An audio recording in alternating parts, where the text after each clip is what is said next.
dangerous because a woman died after a massive tree fell on her car in Crescentville.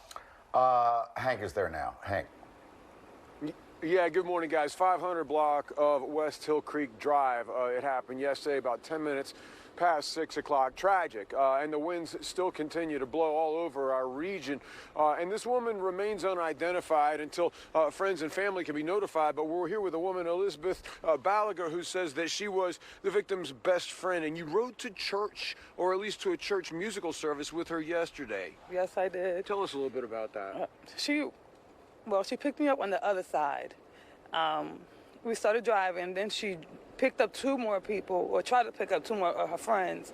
One didn't really come, so she showed up at the place, but she didn't go. While we was driving, it was funny because we joke a lot. Sure. We go to church, we read the Bible, we do a lot of stuff, but she still had a good personality. Sure. So to be with somebody that's kind of strict and really, really into church, and just have her there just laughing with you and just understanding me. Sure. So we just talking through the whole ride. She's asking me about me. I'm like, oh, I'm okay. Life is not perfect, but I'm fine.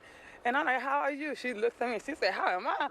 I'm a guy. Well, see, this is the thing, too, guys, and that neighbors continue to tell us around here was that she was absolutely the woman to drive the car and pick people up to go down to church. She was an absolute light in this neighborhood, and you were that close to riding back here with her yesterday. You might have been in that car yesterday afternoon. Probably like half an hour later, because we left almost at the same. I left, and then she must have pulled up and back at me, because when we got here, that's when the record started. So Right. I'm like, everybody like that, you could have been with her, God saved you. I said, in a way, I didn't want to be, like, why would I want her to die alone? Right. And that's why I couldn't sleep last night, because I'm like, I was picturing her laughing, talking to me. This guy was walking with rags, and I took a rag. I was like, oh, I like rag. Can I have that rag? So she was like, oh, and I want the other one. And then it's funny, because I told her, why you always want something that I want? She was like, because I can have it. Yeah. And it's like, we can joke and not get offended. It's beautiful to be with you a little bit and talk about her. I do get some sense of her from being with you and talking about her, but it's also important, Mike, Alex, because we were talking about a vigil this afternoon. Elizabeth is going to be one of the women planning that.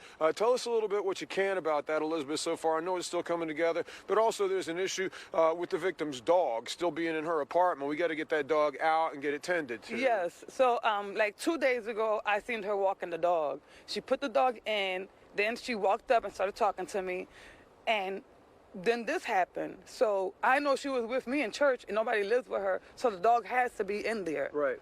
And I just want them to check it, because if a dog is, for me, they babies. Sure. I got 3, and I don't want nothing to happen to that dog.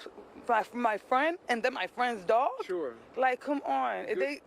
It got to be better. Good job. Elizabeth's mouth to management's ears, guys. I realize it's a federal holiday, but if you are listening, get down here and get the door open, at least so the dog can go out. And you said 4:30 for the vigil this afternoon? 4:30. I'm trying my best. I know I'm going to do my part. Right. I got 2 other girls that's going to do their part, so they're going around Okay. trying to get everybody else together that was here yesterday. All right. And it is, like I said, it's coming together now, guys. We will have updates for you in the morning to come.